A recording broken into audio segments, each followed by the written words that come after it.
अस्सलाम वालेकुम जी। आज हम सीखेंगे Kirchhoff first rule and second rule. मैंने आपको कहा था लास्ट लेक्चर में कि हम जो कॉम्प्लिकेटेड सर्किट हैं उनको सॉल्व करने के लिए ये रूल सीखते हैं। देखिए, आपने ओम लॉ सीखा और उसके बाद सीरीज़ और पैरेलल कम्बिनेशन भी आपने रजिस्टर के लगाए और उसके लिए आपने आर इक्विवेलेंट कैलकुलेट किया।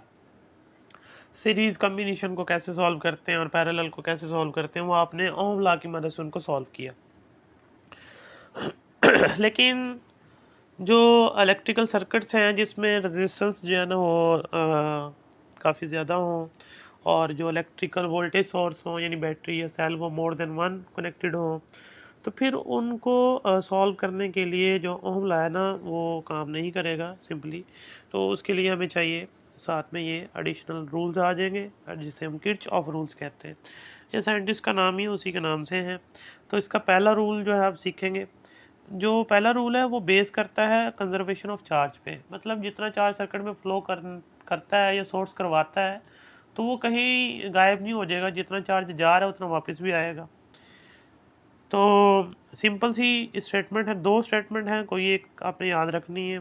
पहला ये है कि जितने भी करंट सर्किट में एक पॉइंट पे मीट करते हैं उनका सम ज़ीरो आता है।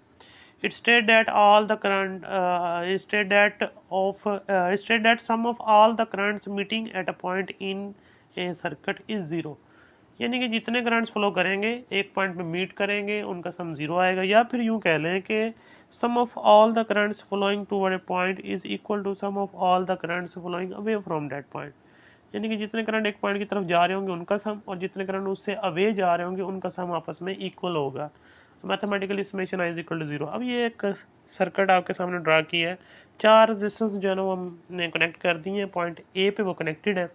अब I1 और I2 को अगर आप गौर करें, ये दोनों I1 और I2 एक की तरफ जो है ना वो मूव कर रहे हैं, जबकि जो I3 और I4 है वो अवे फ्रॉम ए मूव कर रहे हैं, यानी ए से अवे जा रहे हैं। तो ये पॉइंट हमारा रेफरेंस पॉइंट है। अब इसमें एक बात का और ख्याल रखना है, जो आपने पॉइंट लेना है जिस पे आप किरचॉफ रूल अप्लाई करेंगे वो पॉइंट ना तो सोर्स के करीब हो यानी positive terminal of the battery के, और ना ही वो सिंक के करीब हो जिसे हम negative terminal of the battery कहते हैं। तो बीच में पॉइंट होना चाहिए जहाँ पर नंबर ऑफ रेजिस्टेंस कनेक्टेड हो। तो उस पॉइंट के गिर्द उस पॉइंट के टूवर्ड जो करंट मूव करेगा उसे पॉजिटिव साइन के साथ लिखेंगे और जो अवे मूव करेगा उसे नेगेटिव साइन के साथ लिखेंगे। तो देखें, I1 जो है वो उसकी तरफ जा रहा है तो उसे प्लस के साथ, और I2 भी, जबकि जो I3 है वो माइनस के साथ लिखेंगे, I4 को भी माइनस के साथ लिखेंगे। तो इनका सम ज़ीरो आएगा। यानी जितना चार्ज एक ही तरफ आएगा उतना इससे अवे जाएगा, कहीं गायब नहीं हो जाएगा। सिंपल सी इसकी कंजर्वेशन अकॉर्डेंस है law of conservation of charge के साथ। तो अब ये जो दोनों माइनस के साइन है ये राइट साइड पे आके क्या हो जाएंगे, प्लस के साइन के साथ हो जाएंगे। तो I3 प्लस I4।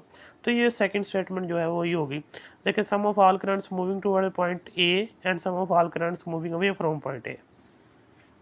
तो अगर यहाँ करेंगे तो इनका आंसर ज़ीरो आएगा। तो meeting at a point is zero, ये पहली स्टेटमेंट है। तो ये सिंपल सा रूल है इसका। ये शॉर्ट क्वेश्चन में पूछे जाते हैं दोनों अक्सर। लॉन्ग में अगर आएंगे तो दोनों ही आएंगे, एक नहीं आता, छोटा है ये। तो इसका ये याद रखना है कि ये इसकी बेस जो है वो law of conservation of charge पे है, क्योंकि ये MCQs में ये बात पूछी जाती है। और स्टेटमेंट याद रखनी है मैथमेटिकल फॉर्म, साथ में summation i is equal to zero आपने लिखना होगा जी। अब सेकंड रूल देखें। सेकंड रूल जो है वो बेस करता है law of conservation of charge पे, सॉरी एनर्जी पे। पहला चार्ज पे करता है तो ये सेकंड है ये एनर्जी पे करेगा। यानी कि जो इसकी अकॉर्डेंस है वो law of conservation of energy है। अब एक क्लोज लूप की बात करेंगे यहाँ पे, जहाँ मोर देन वन सोर्सेज हों, या वैसे भी अगर लूप्स हैं, मोर देन वन लूप्स हैं, तो उसको कैसे सॉल्व करते हैं। तो उसमें ये होगा कि कंप्लीट जो लूप होगी उसके अंदर जो पोटेंशियल चेंजेस हैं वो इक्वल टू ज़ीरो आएंगी। अब इसका क्या मतलब है, देखिए इसको एक सिंपल सी एग्जांपल से समझते हैं। अब ये आपके सामने जो सर्किट है इसमें हमने दो रेजिस्टेंस कनेक्ट किए हैं, R1 और R2, और दो ही बैटरी E1 और E2 हमने कनेक्ट कर दी हैं। अब इसमें जो करंट है अब कैसे फ्लो करेगा, करंट की डायरेक्शन हम आल दो कन्वेंशनल लेते हैं, लेकिन यहाँ पर क्या सूरत हाल होगी, तो हम कंपैरिजन करेंगे E1 और E2 का। लेट्स सपोज के E1 जो है वो ग्रेटर देन है किससे, E2 से, यानी ये अज्यूम कर लेते हैं। जब E1 ग्रेटर होगा E2 पे, फिर E1 के टर्मिनल के अकॉर्डिंग करंट फ्लो करेगा। तो करंट की डायरेक्शन जो है वो हम ये देखें यहाँ से वो इस तरह आएगी, ठीक है जी, यानी एंटी क्लॉकवाइज, पॉजिटिव से नेगेटिव की तरफ। अब जब यहाँ से करंट स्टार्ट करेगा तो सबसे पहले तो हम बात करते हैं E1 की। तो E1 से जब चार्ज फ्लो करेगा पॉजिटिव टर्मिनल से, वो लीव कर रहा है, तो यहाँ से वो एनर्जी गेन करेगा चार्ज। तो एनर्जी जो गेन करेगा उसकी अमाउंट लिखते हैं कितनी होगी अकॉर्डिंग टू ओम लॉ। जो है अगर आप उस पर चले जाएं, क्या नाम है, पोटेंशियल वाले फार्मूले पे, अगर आपको याद हो थोड़ा सा, तो वर्क ओवर चार्ज था, और अगर आपने यानी एनर्जी पर यूनिट चार्ज या एनर्जी निकालनी है तो पोटेंशियल इनटू चार्ज आ गया, ये वाला फार्मूला था। ये अब अप्लाई करें, यानी ये एनर्जी जो है ना वो चार्ज गेन करेगा और R1 की तरफ ट्रैवल करने लग जाएगा। एनर्जी गेन करेगा तो पॉजिटिव साइन। अब यहाँ हमने V लिखा है, वहाँ हमारा E है, तो हम E लिखेंगे यहाँ पे। तो E1 और साथ में चार्ज जो ट्रैवल करेगा वो हम डेल्टा Q ले रहे हैं, ठीक है। अब नेक्स्ट यहाँ से चलते चलते अब देखें वो किस में से पास करेगा, R1 में से। अब जब R1 में से पास करेगा उसने एनर्जी गेन नहीं करनी, जैसे वहाँ E1 से की उसने, यहाँ एनर्जी ड्रॉप करनी है उसने। तो जो एनर्जी ड्रॉप करेगा according to ohm law, V जो होगा वो IR के बराबर होगा, साथ जो है ना हम मल्टीप्लाई करेंगे उसी को, चार्ज को, यानी पोटेंशियल जो होगा यहाँ पे वो IR आ जाएगा और Q एज इट रहेगा। तो माइनस, अब R1 के क्रॉस जो ड्रॉप हुआ वो माइनस IR1, ये तो हो गया पोटेंशियल, साथ में जो चार्ज ट्रैवल कर रहा है वो डेल्टा Q। माइनस का साइन इसलिए क्योंकि यहाँ एनर्जी ड्रॉप हुई है। उसके बाद देखें करंट ने आना है E2 की तरफ, बैटरी E2 की तरफ। अब देखें बैटरी E2 का पॉजिटिव टर्मिनल है सामने, और वो पॉजिटिव टर्मिनल से करंट आ रहा है, तो ये अपोज करेगा, यानी चार्ज जो है ना वो पॉजिटिव से एंटर होगा बैटरी के, और नेगेटिव से लीव करेगा, यानी हाई पोटेंशियल से एंटर हुआ, लो पोटेंशियल से लीव कर रहा है, तो डेफिनेटली एनर्जी लॉस करेगा वो। नेगेटिव से इंटर होता है, पॉजिटिव से लीव करता है तो गेन करता है।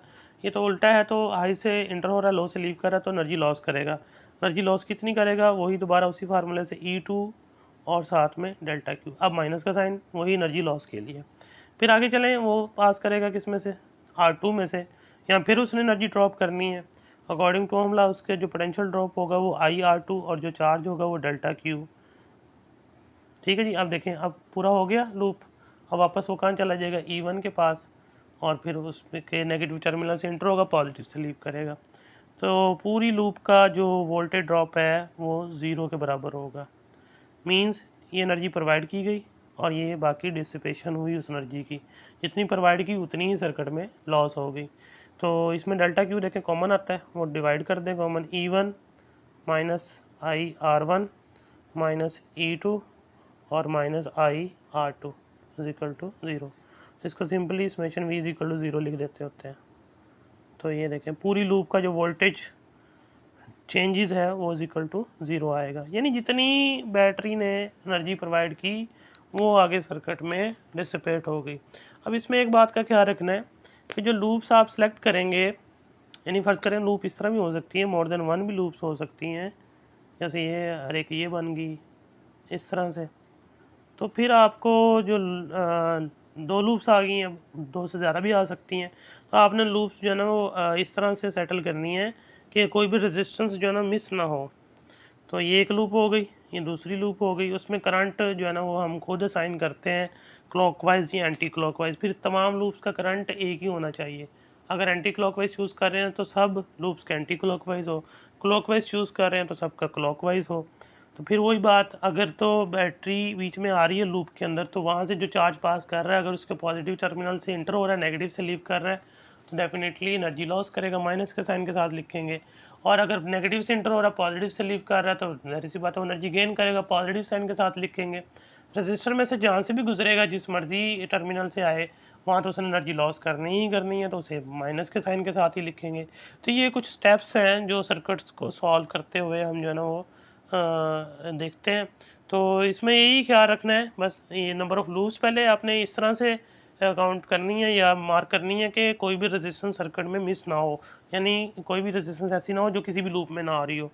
और उसके बाद फिर आपने लूप्स को जो करंट असाइन करना है वो एक ही होना चाहिए सबका, और उसके बाद फिर आप हर लूप की एक इक्वेशन बनाएंगे, वो इक्वेशन बन जाएंगी जितनी लूप्स होंगी, फिर उनको साइमल्टेनियसली आप सॉल्व करेंगे, अननोन फैक्टर जो है ना वो मिल जाएगा। इसकी एप्लीकेशन आपको सेकंड रूल की खासकर ये आपको अगला टॉपिक होगा व्हीटस्टोन ब्रिज, उसमें नज़र आएगी, तो फिर हम वहाँ इसको अप्लाई करेंगे। तो फिर इसकी प्रैक्टिस कीजिएगा। ये शॉर्ट क्वेश्चन है दोनों फिलहाल के लिए, लेकिन ये दोनों मिला के लॉन्ग भी बनाया जा सकता है, वैसे बना तो नहीं कभी हिस्ट्री में, अब आप लोगों की किस्मत। तो नेक्स्ट लेक्चर तक अल्लाह हाफिज़ जी।